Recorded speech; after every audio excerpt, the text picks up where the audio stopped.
म्हातारी माणसं शेजारी माझ्या माऊली श्री संत निवृत्तीनाथ महाराजांची या ठिकाणी पालखी कधी येते आणि कशा प्रकारे शेगुड या ठिकाणी तयारी सुरू आहे? विश्वगुरु संत श्रेष्ठ निवृत्तीनाथ महाराज पालखी सोहळा हा त्र्यंबकेश्वरहून येतो आणि त्यांचं या दिंडी सोहळ्यामधील एक मुख्य आकर्षक म्हणजे 12 मल्हारपैकी 4 नंबरचं मल्हार हे खंडेराय मार्तंड शेगुड येथे जय्यत अशी दरवर्षी तयारी होत आहे. रस्ता असेल, स्वच्छता असेल, त्यांचे स्नान वगैरे आणि पंक्तीचं नियोजन उत्कृष्ट प्रकारे केलं जातं. 12 मल्हारपैकी खंडेराय हे देवस्थान महाराष्ट्रातील एक प्रसिद्ध देवस्थान आहे आणि या दिंडी सोहळ्यामध्ये निवृत्तीनाथ महाराज पालखी सोहळ्याच्या स्वागतानिमित्ताने हे मुख्य आकर्षक बनलेलं आहे. जसं संतश्रेष्ठ ज्ञानेश्वर माऊली दिंडी सोहळ्यामध्ये जेजुरीला येळकोट येळकोट जय मल्हार, तसंच 12 मल्हारपैकी शेगुड या ठिकाणी सुद्धा विश्वगुरु संत निवृत्तीनाथ महाराज यांचं येळकोट येळकोट जय मल्हार याप्रमाणे गावकरी भंडारा फुलांच्या स्वागताने त्यांचं स्वागत केलं जातं आणि आलेल्या वारकऱ्यांची मनोभावे सेवा केली जाते. शेगुड या ठिकाणी संत श्रेष्ठ निवृत्तीनाथ महाराजांची पालखी किती वाजता येते या ठिकाणी? आणि जसं आता आपण सांगितलं की इथं भंडारा ते उधळला जातो, स्वागताची जी तयारी किती दिवसापासून सुरू होते? आमची तयारी गेल्या म्हणजे प्रत्येक प्रशासन मधील असेल, ग्रामपंचायत असेल, गावकरी मंडळी असेल, पंचक्रोशीतील मंडळी असेल आणि खंडोबा देवस्थान ट्रस्ट यांच्या वतीने ही जय्यत तयारी केली जाते. आणि दुपारच्या पंगत आंबी जळगाव येथे झाल्यानंतर तिथून 2:30 ते 2:30च्या दरम्यान पालखी येते. जय्यत अशी तयारी केली जाते आणि आलेल्या सर्व वारकऱ्यांचे यथोचित असं मान सन्मान दिला जातो. रंगरंगोटी असेल, फुलांच्या रांगोळ्या असतील आणि सर्व अशी वारकऱ्यांची जय्यत तयारी केली जाते. पालखी सोहळ्याचं नियोजन बेलापूरकर महाराज यांच्या नेतृत्वाखाली दिंडी चालत आलेली आहे आणि त्या निमित्ताने विश्वस्त मंडळ असेल निवृत्तीनाथ महाराज पालखी सोहळ्याचे यांच्या आणि गावकऱ्यांच्या माध्यमातून प्रशासन आणि यांचं सगळ्यांचं 1 तासाचं नियोजन असं इथं ठरलेलं असतं. भारत हो असते. गावकऱ्यांची काय भावना असते? कारण की वर्षातून एक गावकऱ्यांची इथली काय भावना असते? कारण की वर्षातून एकाच सणासारखा हा एक दिवस येतो, 1 तासाचाच असतो, पण कुठे मनाला सुखावणारा दिवस असतो. काय भावना असते तुम्ही सांगा? साधू संत येते घरी हाची दिवाळी दसरा असं आमचं म्हणणं आहे.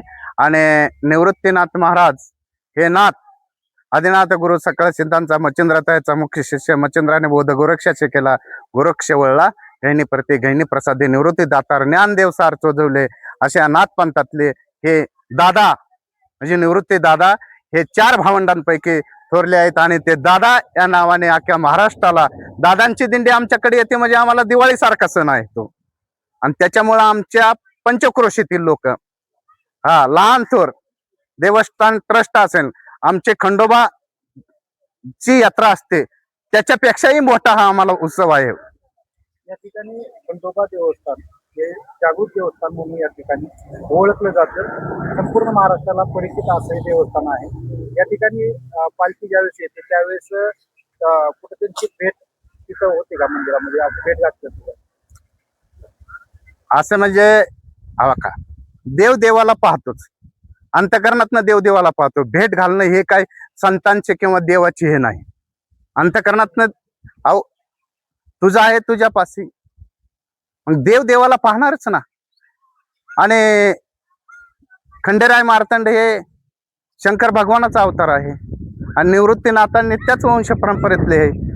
आणि वारकरी संप्रदाय हा आदिनाथ गुरु सकळ सिद्धांचा आणि त्याच परंपरेतले खंडेराय आहेत. त्याच्यामुळं देवाने देवाची भेट घेणं ते निसर्ग नियतीने ठरवलेलं आहे ना. म्हणजे जाण्याची काय गरज नाही. आल्याच्या नंतर आमची मिरवणूक वगैरे त्यांचं येतो हे हो. स्वागत वगैरे होतं आणि दिंड्या पताका वारकरी म्हणजे सांप्रदायिक पद्धतीने भारुडाचा कार्यक्रम वगैरे होतो. आणि आता या ठिकाणी जर आपण शेगोड गावाचा विचार केला तर शेगोडची जे शेगोडमध्ये जे येण्याचा रस्ता आहे पालखी मार्गाचा तो कशा प्रकारचा आहे कसं काय आता कारण की वारकऱ्यांनी मागील वेळेसही रस्त्या संदर्भात बऱ्याचशा तक्रारी केल्या होत्या कारण की त्यांना अडचणी झाल्या होत्या रस्ता नीट झाल्याशिवाय. मोरेगाव ना आपल्याकडे दिंडी सोहळ्याच्या जे पालखी महामार्ग आहेत, तुकाराम महाराज संतश्रेष्ठ तुकाराम महाराजांचा पालखी महामार्ग झालेला आहे, ज्ञानेश्वर माऊलींचाही महामार्ग झालेला आहे. आणि आम्हाला असं महामार्ग मिळावा, पालखी महामार्ग निवृत्तीनाथ महाराज पालखी महामार्ग मिळावा. आणि आम्हाला असं कानावर बी येतंय की हा महामार्ग मंजुरीला आहे असं आम्हाला बी कळतंय, असं म्हणजे आम्हाला बी सांगण्यात येत आहे. आणि हा महामार्ग लवकरच व्हावा हे आम्ही शासनाच्या दरबारी मानणारच आहेत. सरपंच असतील, ग्रामस्थ असतील आणि ट्रस्ट मंडळी असतील, या सर्वांच्या वतीने आम्ही इथं म्हणजे प्रत्येक पालखी महामार्गाला सुखसुविधा निर्माण झालेल्या आहेत. तसंच दुपारची विश्रांती असेल, 1 तासाचा जरी प्रवास आज इथं ठेवा असेल तरी तेवढ्या सुखसुविधा उपलब्ध व्हावा ही आम्ही प्रशासनादरबारी आम्ही विनंती करणार आहोत. किती प्रमाणात या ठिकाणी भंडारा उधळला जातो पालखी आहे?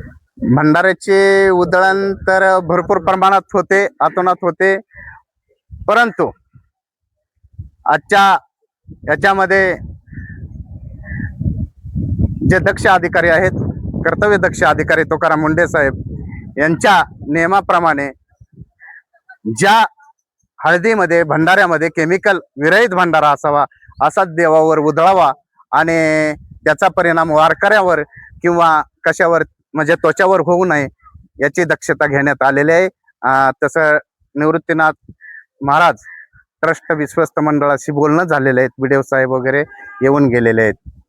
म्हणजे प्रशासनाने घालून दिले अटी शर्ती आम्ही भंडाऱ्याच्या ह्याच्यात होणार पूर्ण निर्बंध जे मनुष्याच्या जीवाशी खेळू नये असं भगवंताने सांगितलेलं आहे. मनुष्याच्या जीवाशी खेळू नये, दया क्षमा शांती या मार्गाने चाललेलं वारकरी संप्रदाय तेच